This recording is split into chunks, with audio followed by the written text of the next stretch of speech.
Kerala style ఆపం ఎలా చేయాలో చూద్దాము.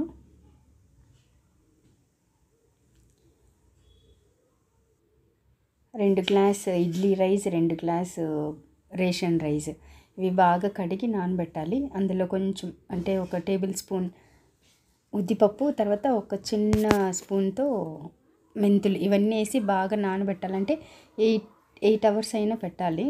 అయిన తర్వాత మిక్సీలో పట్టాలన్నమాట. తర్వాత అరచక్క కొబ్బరి తురుము, అన్నము ఇవేసి బాగా కలిపి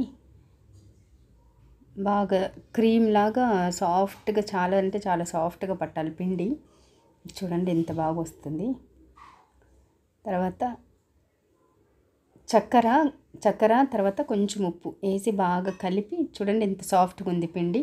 బాగా కలిపి ఒక నైట్ అంతా పెట్టాలి. పొద్దున్న లేసి చూస్తే చూడండి ఇలా పొంగుద్ది, బాగా క్రీమ్ లాగా ఉంటుంది అనమాట.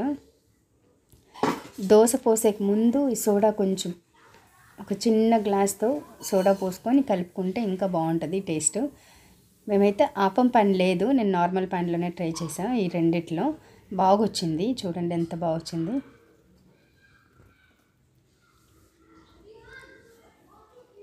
అలా తిప్పాలన్నమాట. తిప్పితే లోపల లావుగా పక్కనంతా సన్నగా రావాలి. ఆపం పాన్ అయితే ఇంకా చాలా బాగా వస్తుంది.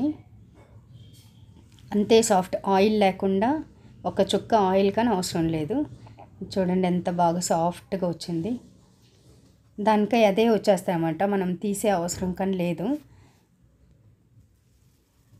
దీనికి వచ్చి కాంబినేషన్ పొటాటో ఇస్టు లేదా వెజిటేబుల్ ఇస్టు వచ్చేసి పొటాటో ఇస్టు నేను షార్ట్స్లో పెట్టున్నా, అది చూడండి. నాన్ వెజ్ కాంబినేషన్ కానీ చాలా బాగుంటుంది. ఇలాంటి మరిన్ని వీడియోస్ కోసం మా ఛానల్ సబ్స్క్రైబ్ చేసుకోండి.